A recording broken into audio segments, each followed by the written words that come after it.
Okay, everybody stand up, please. Okay, here's our one-sentence catechism. Here we go.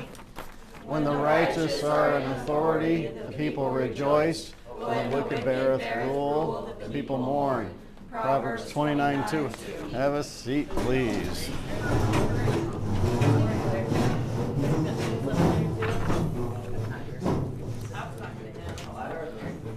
Okay, who's got a joke? Okay, one. I wrote it on the board, but I don't think everyone saw it. What is a kidnapper's favorite shoe? A sneaker. A sneaker? White Vans. That's funny. That's pretty funny. I saw another one. Me? Somebody. Yes, it was me. Yes. A customer came to the bank and asked to check their balance, so I pushed them over. That like 5 times. David had one. Why did the chicken cross the road? Oh boy. There we go. Because all of his friends went to Chick-fil-A. Oh, that makes sense. March to their death. Yes. There are 3 types of people in the world: those who can count and those who can't. All right. Anyone do anything fun over the weekend? Chop silage. I heard chopped sausage. Silage. What's that? It's corn when you grind it all up and then you pack it and it fermentates and you feed it to cows in the winter. Oh, it ferments. Does it smell? A little bit. I bet it does, because it's like the same basic process as making alcohol, but I don't know how long you ferment it for. Well, it's in a bunker. Oh, okay. Like a big vat.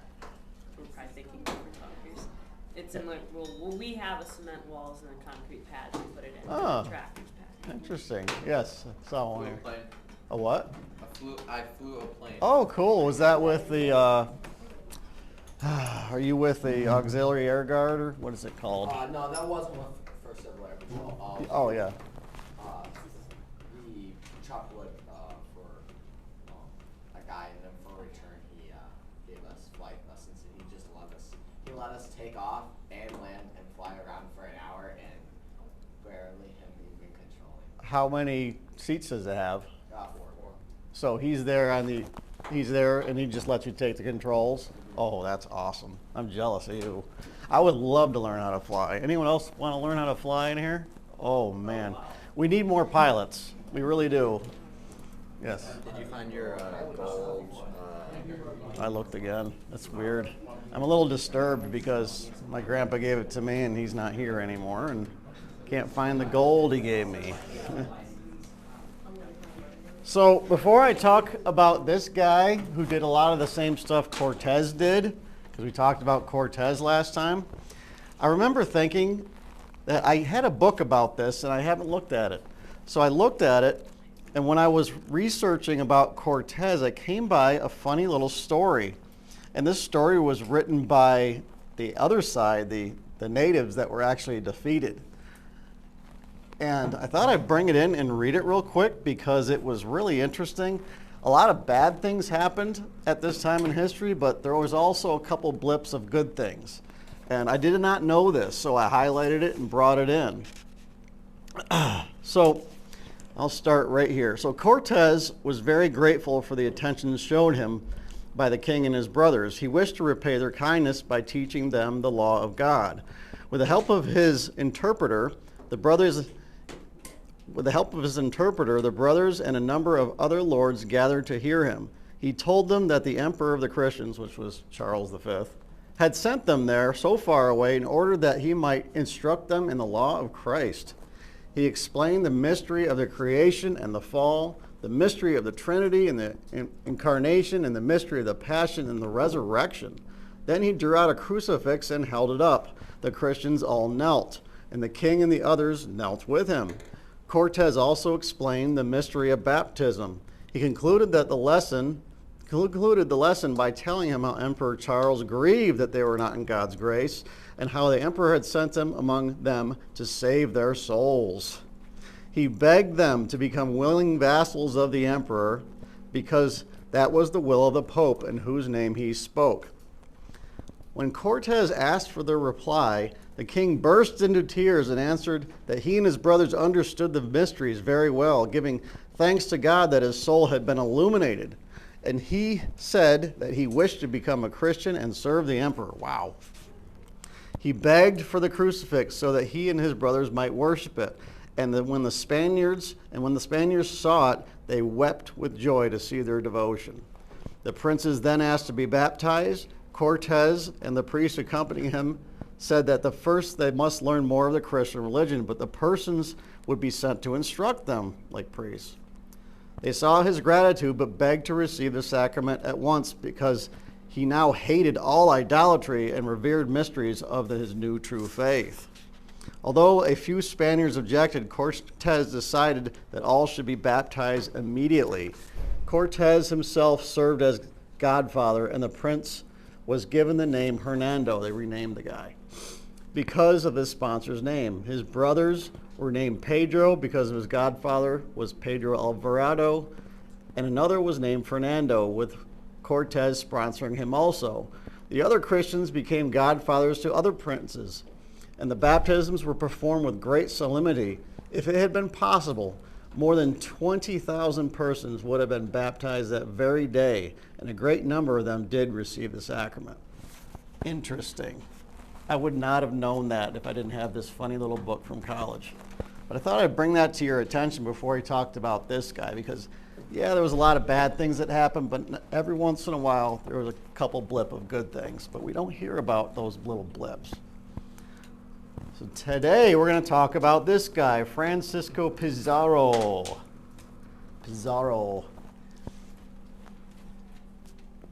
So he was in Spain the same time as Cortez, and guess what? Cortez has already made the king of Spain very wealthy. So this guy, Francisco, goes to the king. Francisco is looking at Cortez. Hey, maybe I can do what he did if I just ask the king, and the king's already made a lot of money from Central America. Maybe I could get the king's sponsorship. What does the king do? What would you do if you were king and some guy says, hey, I want to make you some money like Cortez did? Oh, absolutely. Charles says, yes, I'm going to grant you governor of whatever basically you discover, and you have my authority to go and figure all that out.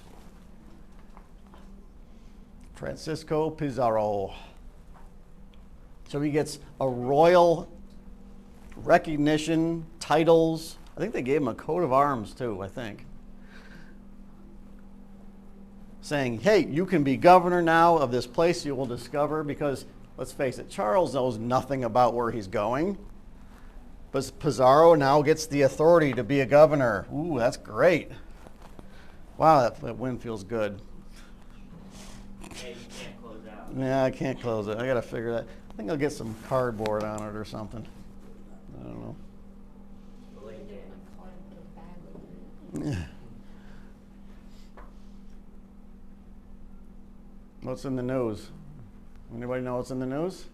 One big thing. Bodie Baucom died. I know that. I don't know who that is. Tylenol gives you autism. That's what Oh, Tylenol equals autism. I saw your hand. the government shut down. The government shut down. Is that what you're going to say? Yep. What happens when a government shuts down? I'm pretty sure they have to figure out wages so then they just they shut down all military work so that they can figure that out or something. Close.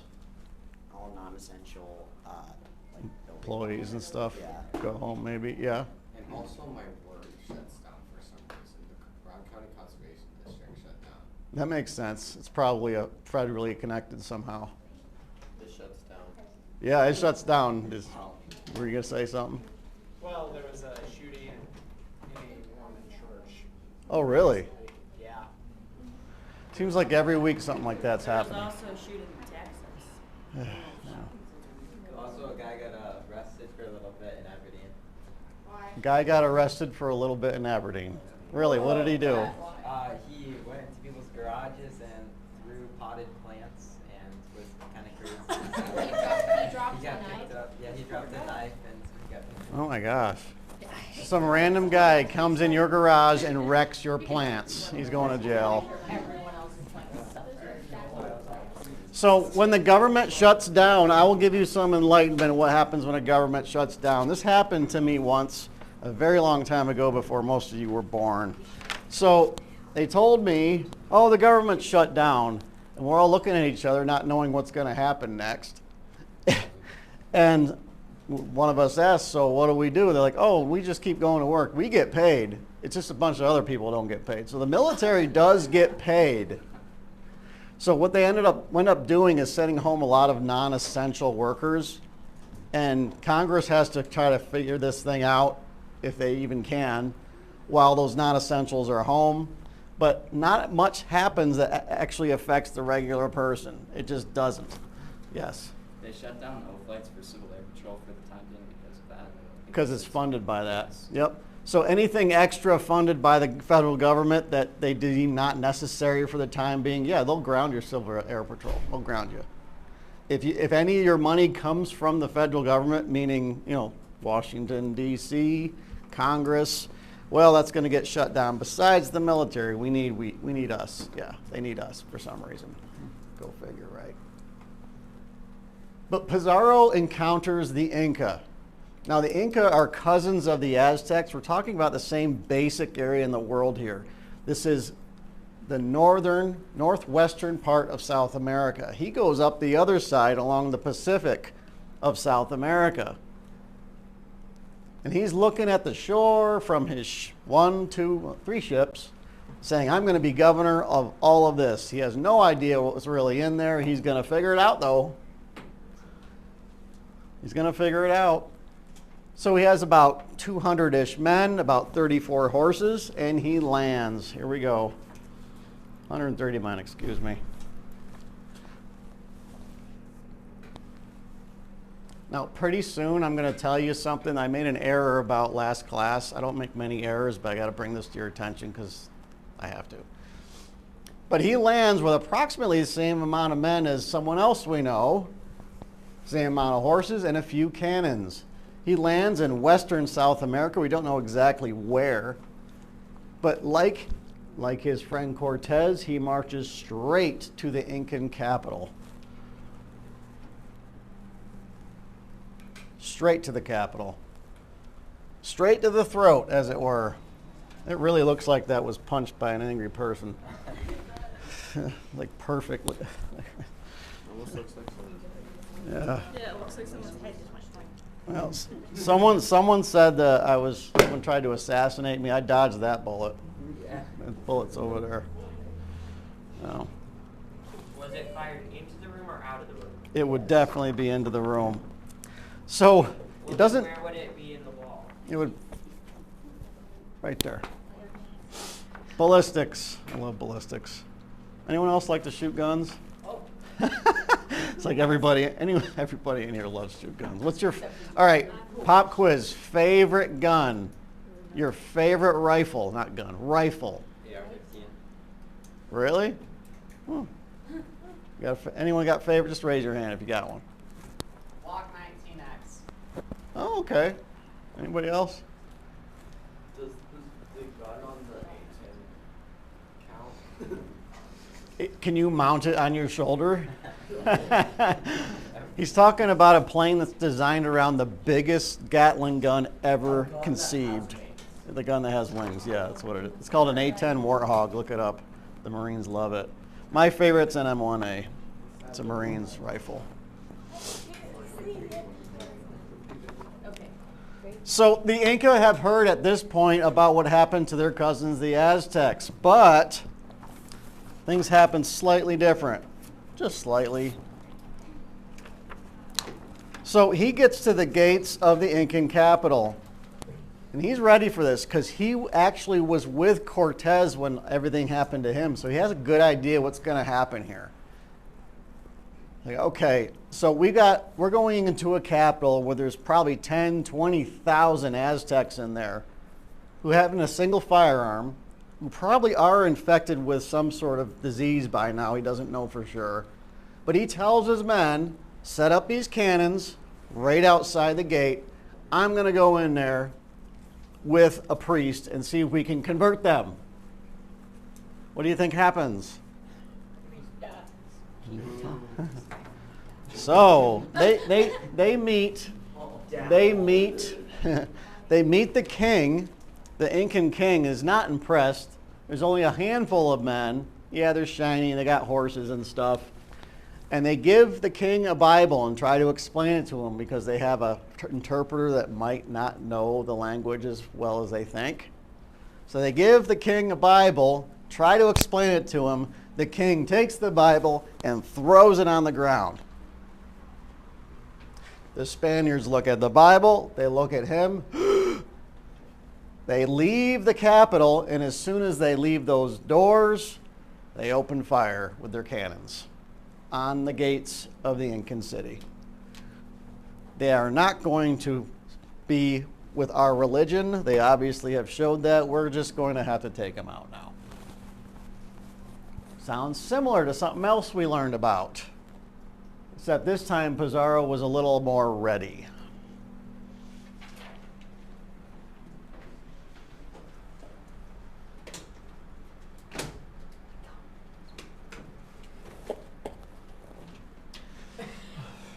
So last time I told you about how Cortez nabbed the king and then had a room that they had to fill to the top with gold in order to get their king back. Well, that happened, but with Pizarro. So I got it wrong. So Pizarro grabs the king, that's his name, Atahualpa, has a room filled to the brim with gold to get their king back after he nabs them. And the story goes exactly the same. They practically fill the room. Pizarro kills the king anyway. But yes, a room full of gold. It just happens slightly different in my brain because my brain is sometimes everywhere. You lie. Yeah, no kidding. Something in there lied. I don't know if it was me. But it didn't take long for what? A plague to show up. Let's be real, that plagues, they spread fast. Can you imagine filling a room like this full of gold up to the top? Can you imagine that? Yeah, I did it.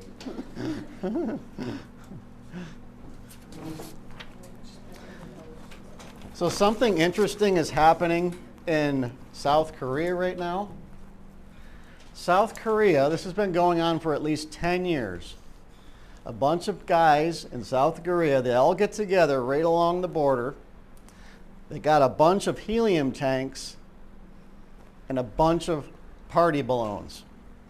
They fill up the party balloons, they have them all on strings, they attach little pieces of scripture or a flash drive to them and let them go just south of the border. These balloons float into enemy territory, they pop and they land wherever. This has been going on for 10 years. These flash drives contain Bibles. They contain messages of hope. Yes, I see your hand. Why does it say Cortez? The plague was brought by Cortez initially. Anyway, the Southern Koreans feel for the situation of their northern brothers and sisters so much that they do this every day. Every night, they set it off. They float up to North Korea, they pop, and they drop where they drop. That's the only way these people are getting the Bible, if they get one at all. Bible's banned in North Korea. Interesting. And this has been going on for a decade, at least. That's another thing that's in the news I read about. But it didn't take long for the Incas to get wiped out too by the plague that was brought by the Europeans. It's sad because it's like 90% of the natives die because of this. Only 10% survive just because of a miracle by God, I'm pretty sure. They had no immunity whatsoever to it.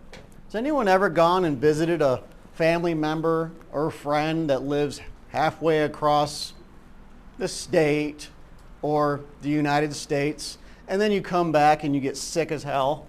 That ever happened to you? No, that hasn't happened, but we do have family members who live like across the states. So I visited family halfway across the the nation.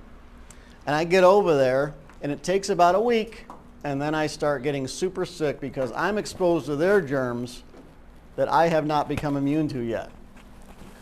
It was like that, but 10 times worse. Well, deathly worse with the Incas and the Aztecs.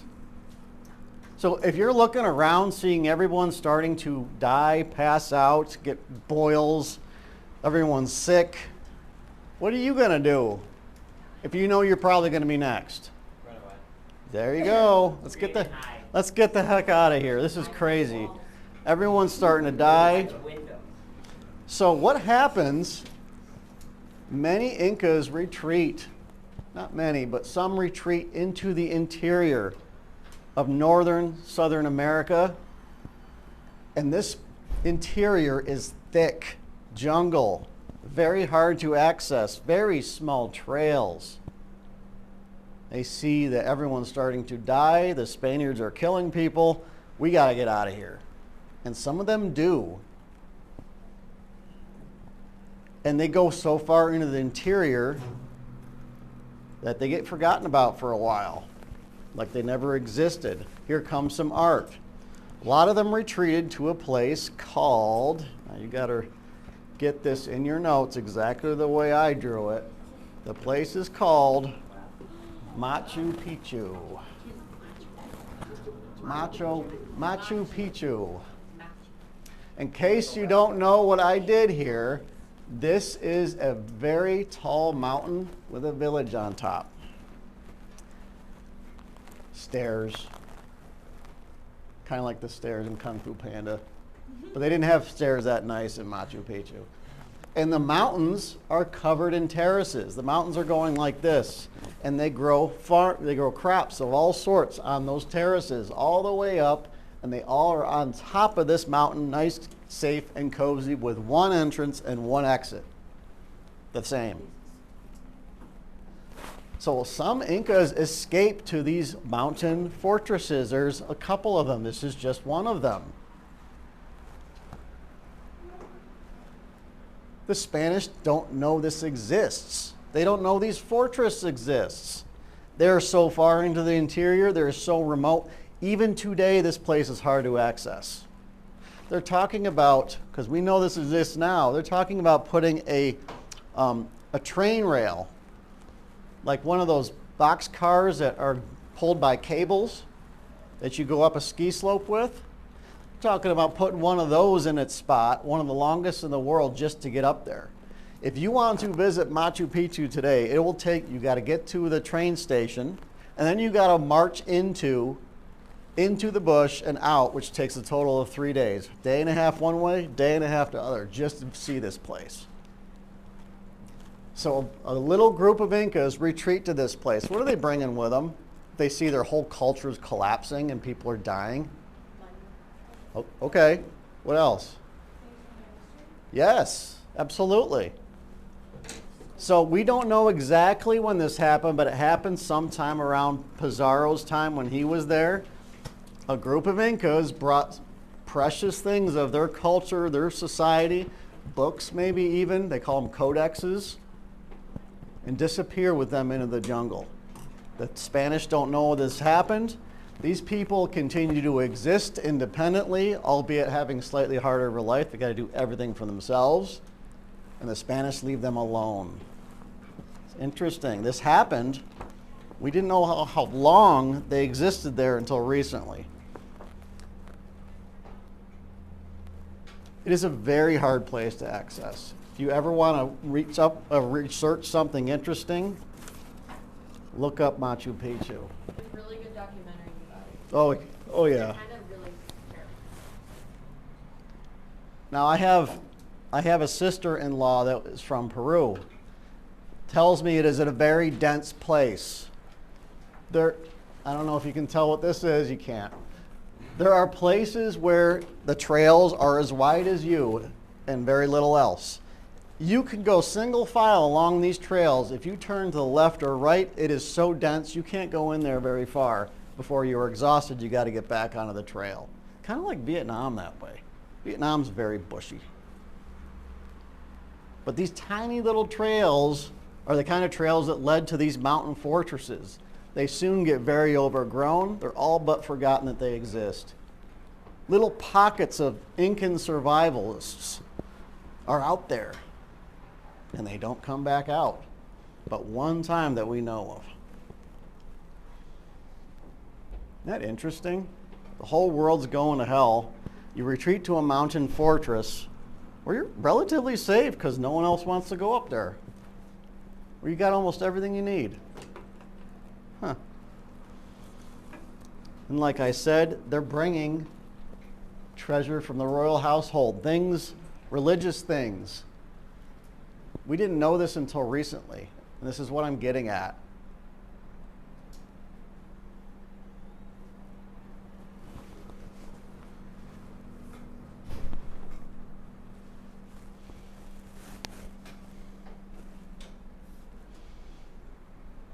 Wouldn't that be nice to have like a mountain castle to retreat to? Yeah, that'd be awesome. Are you bleeding by any chance? No, sadly, he's I just looked at it. I'm like, I don't see blood. His hand is just like. Yeah, it's like, jeez.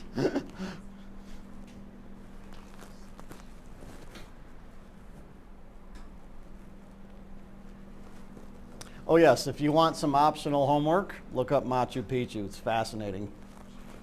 And every time I say optional homework, everyone's like, yeah, right, I ain't doing that.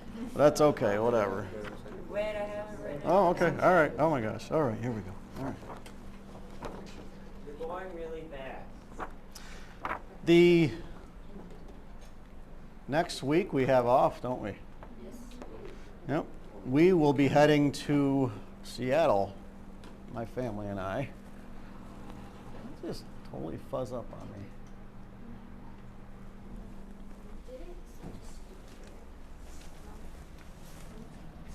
Oh wow, the glass really traveled. Yeah. It's all over. Amber's down there cleaning. It really traveled. We should probably go pick that up. No, Amber's got it. That woman's amazing. Busy bee. That's a pretty good point.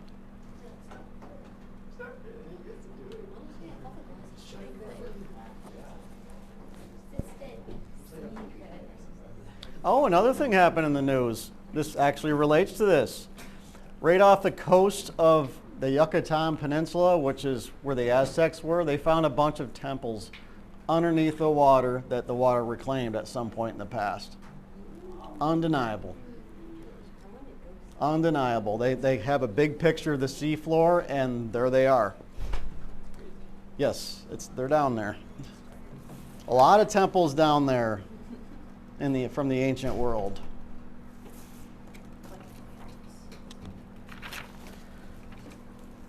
But you guessed it, soon the Spanish have dominion over all of Mexico.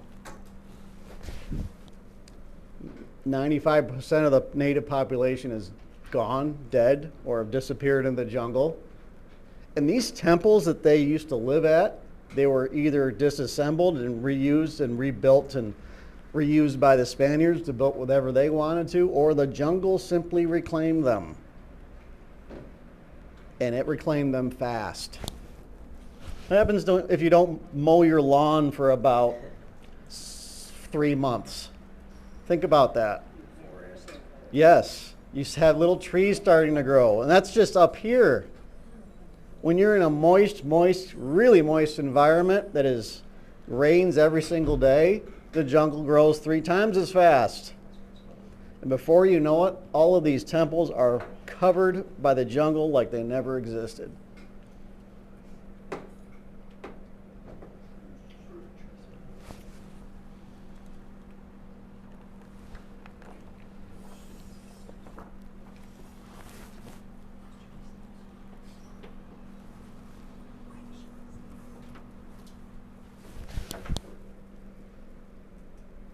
There's lots of temples that we don't know exist right now.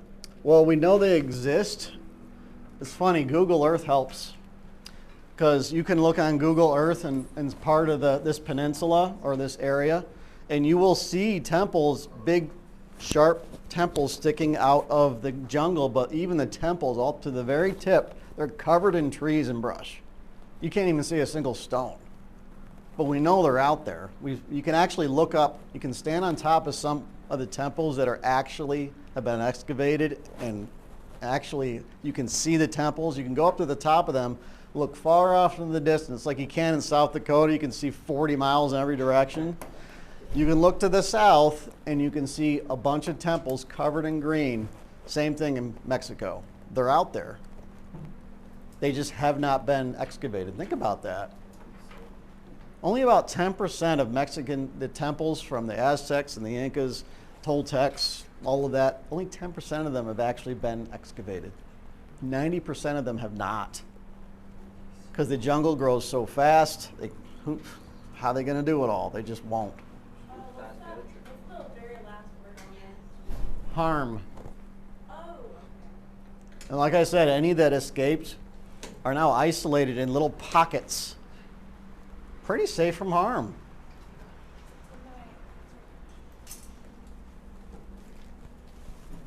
You know, you could buy a castle in Italy right now for like $500,000. Deal. And then, then you have to maintain it. Yep. How big is the castle? I'm part of a page that whenever a castle pops up for sale, I see it.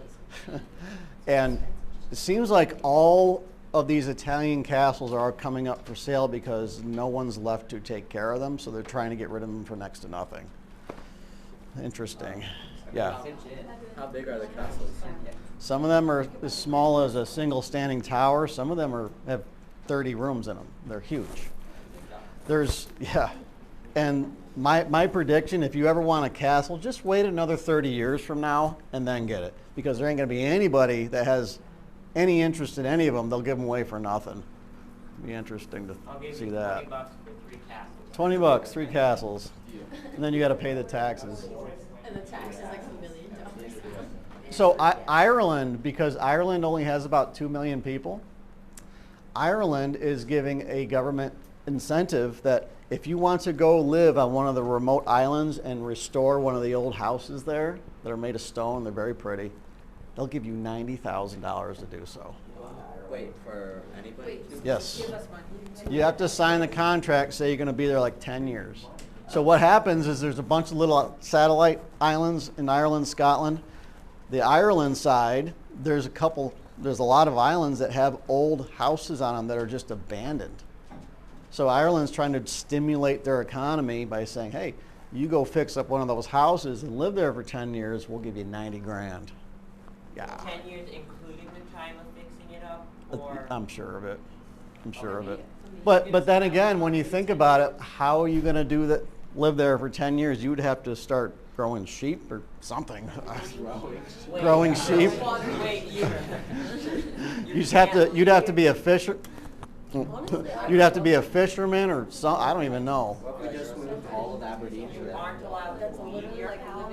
No, you can leave, but your primary residence has to be there. You have to be there 10 years. You'd have to become a citizen, a dual citizen. But yeah, 90 grand. So we're gonna water, sheep, and grow 'em. Water, sheep, and grow 'em. Yep, that shows how much I know about sheep. So, like I said before, Machu Picchu, like a few others, they survive for a little while, disappear for a little while, but they're not doing nothing. They haven't forgot what Pizarro did and what Cortez did. They're in these little pockets, and we think out of Machu Picchu grew a rebellion. Not sure, but about 30 or 40 years after Pizarro, a rebellion occurs from out in the bush. Natives come in and try to take back over about 30, 40 years later. We do not know exactly where this insurrection started, but we think it came from here. We don't know. But very little in history about that.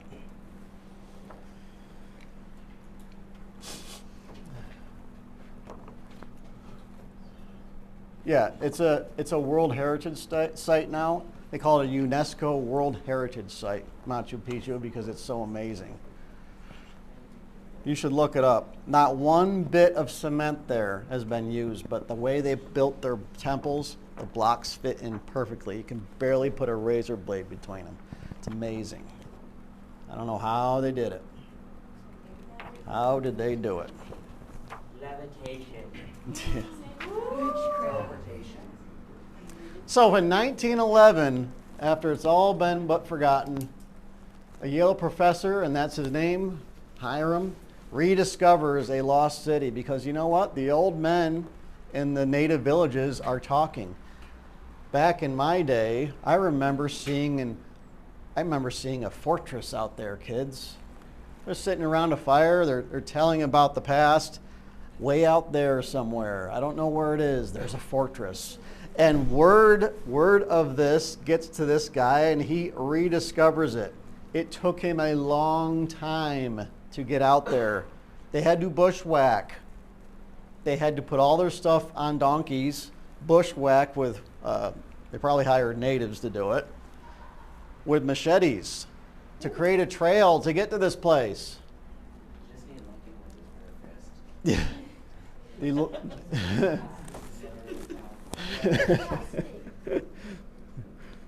Yeah, some of those snakes are crazy big. There was a picture, I found a picture, and I think it was around 1913. Anyway, there was a plane going over some middle of nowhere place in Australia. And they took a photo of a snake from the plane. Can't remember if it was that early. Anyway, according to their measurements, the snake was like 100 feet long. I saw a picture of that, I think. I mean, they had this little rock next to it. No, it was a big rock. And from a distance, the snake was huge. Why does this keep doing that? Yeah. No, but we got big snakes out there. They got monkeys too. Huh. I think they got little monkeys, but they got monkeys. So guess what? When Hiram shows up with his little exhibition, guess what? The terraces are still being used by the natives at Machu Picchu. They're still using this place. A terrace? Terrace farming. On the side of the mountains are like this, and on the level parts is where you grow your corn and everything else so you can survive. That's how hilly it is there. That's how you got to grow your food. How you grow your sheep. That's how you grow your sheep. But this place is still being used after 500 years. That's the point. It never really was unused. It's really something. There are places in South America to this day, in the Amazon, there are pockets of people that live out there that are autonomous. Basically, they run their own governments. They're completely isolated. They're out there. They are. Has anyone ever heard of ground penetrating radar? Oh yeah, GPR. GPR. If you don't know what this is, it is awesome. And I highly recommend getting one just for fun, if you can afford it. So someone had a good idea once in 2005.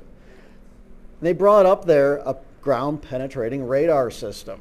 They wanted to find out what was underneath Machu Picchu. This was an advanced system at the time. I remember when they did this because I was fascinated. I was in my early in my associate's program at one of my colleges. I was fascinated by the topic. They made a report of what they found with their ground penetrating radar. This radar picks up differences in electrical frequencies, and I can't even explain it besides that. Anyway, they went over a couple places in Machu Picchu that were suspected to might have something underneath, like a burial or something. They went up there with this, and they found with the ground penetrating radar that there is a very large stairway going straight into the mountain, deep. It was completely filled with stones, and at the bottom of that, they picked up millions of signals of gold and silver. Way in the deep section of this Machu Picchu, filled in deliberately in a big room down there. So there's still secrets here to be had. Yes. They dig up the stairs and No. go down? They weren't allowed to. See, the thing is, Peru prevents anyone from digging there without their permission. But ground penetrating radar, why not? They allowed them to do that. They discovered an enormous amount of gold beneath Machu Picchu. Yes. So you can't take a shovel and just dig a scoop of dirt? I mean, no. Especially with a shovel. Maybe you'd be better off with your fingers. But think about it. If everyone that visited there went up there and took a rock and brought it home, there wouldn't be much left of this place, maybe one day. But no, the ground penetrating radar was that advanced that it could pick up signals which were interpreted as silver and gold. They can even pick up signals of where the dirt was disturbed and it's not natural. It's interesting. But there is a spot up here that holds a lot of the Incan treasure that it might never be discovered. They might never let people dig there. You never know. We found a skull with all of its teeth coated in gold and gems. Oh, yeah. It was in like a huge room, and it was filled to the brim of skulls. So now we're going to leave Machu Picchu and talk about what happened to Mexico after the conquistadors finished their job. Wasn't totally finished, I guess. But after the native population had succumbed, Spain maintains tight control over the population and its people, children, culture. We don't want them to, they did not want those idols anymore, so they smashed them all, or they all disappeared. We're going to remain with tight control over who we have here. They moved most of the people into a commune-like setting where everyone can just keep an eye on them. Mexico City, the spot where Cortez took over that had a bunch of temples in it. The Aztec city now becomes Mexico City, and it remains Mexico City to this day. All the temples get disassembled and rebuilt into anything they could use: houses, churches, walls, anything. Mexico City is not what it used to be now. In fact, the original foundations of all those temples are all but gone, and the whole city is sprouted up in its place. But Spain maintains tight control. They are the governors, they are the overlords. They move everyone in a close place where they can watch them and keep control of them. Everybody works in a commune except the top 2%. Everybody is poor in a commune but the top 2%. Your job is to go to work every day and follow the rules. And you will get a stipend, or you will get some corn or whatever. It's a commune-like setting. We're all helping each other out to survive except the top 2%. They're just in charge.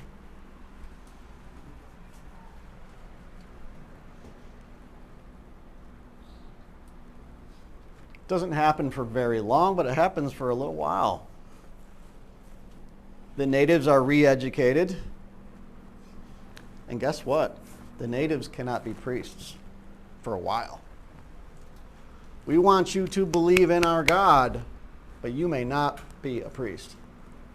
Interesting. I read that in that book. Very interesting.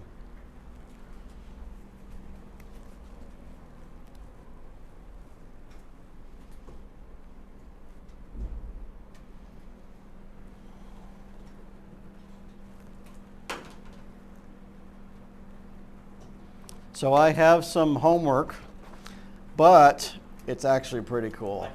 Yep. It's actually pretty cool.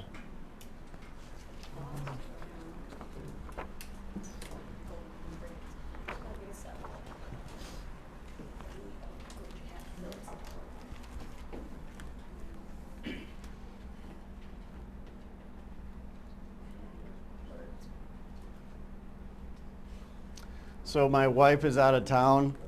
So no matter what I'm doing, every day at about 5 o'clock, I have to stop everything I'm doing and think about what's for dinner. You know, I have a lot of respect for people that have to do that every day of their lives. Have to stop everything at 5 o'clock and go, okay, I've got all these kids that will appear out of the woodwork that want food. So what do I got to do about this? So yes, I could be working, right now I'm working on a car doing its brake lines. I'm sitting there covered in oil, it's 5 o'clock, I got to stop and cook a meatloaf. Yeah. Let's just say meatloaf to How can I make him food? Anyone need this up any longer? No. Yeah, with my mom just gave up on that, so we just have to. We just go outside and fold. She gave up on your meatloaf, on your dinners? My mom wishes she could do that. She will make it, but it's just like, if she just knows, I just like, I'll just go eat apple or something. Go eat an apple, get out of my face. And it's not just that. I mean, I haven't even done laundry yet. I mean, this is clean, but yes, the laundry I haven't even addressed yet. Now, when I say codex it means it's an Aztec or Incan history written by the natives. It's a large book. They call it a codex because it's mostly pictorial, pictures. This is one of the very few times in history a history was written from the defeated point of view, which is very rare. Because who writes history typically? The winners. This history, which is a lot in here, was written by the ones that were defeated.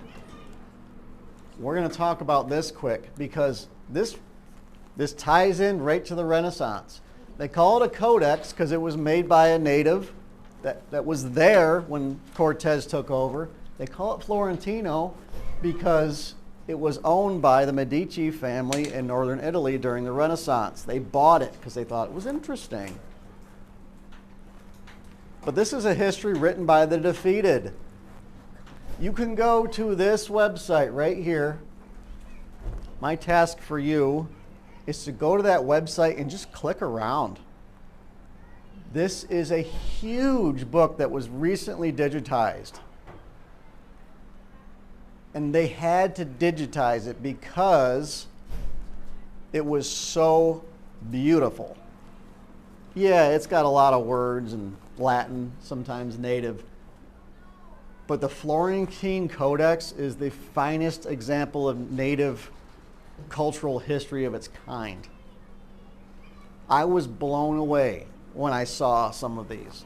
The Codex has 2,500 pictures, images, 2,500, written by the same person, drawn by the same person, over 1,200 pages. This thing's thick. So they digitized the entire book. You can read it for free right there. You can look at it for free. It tells you about the bloody sacrifices. It tells you about what happened with Cortez and Pizarro. It's in there. The fact it survived was only because of a few interested people in middle of nowhere Italy in the 15th century. If they didn't buy this book, it might have disappeared forever because it was well known that documents were just burned by the Spaniards when they showed up at this point in history. Idols, books, all sorts of things destroyed, but this made it. So yeah, your homework is to just click around on that because it's fascinating, it's beautiful. There's more pictures than there are pages. They're like isolated, kind of. It's hard to explain. Almost like a primitive comic, yes. Yeah, interesting. Yeah, I didn't think of it that way, but yes. Yep, yeah. At some point for our class, could we like just watch a really good documentary that we have at home? Because we have like a wall of We them. do have a lot.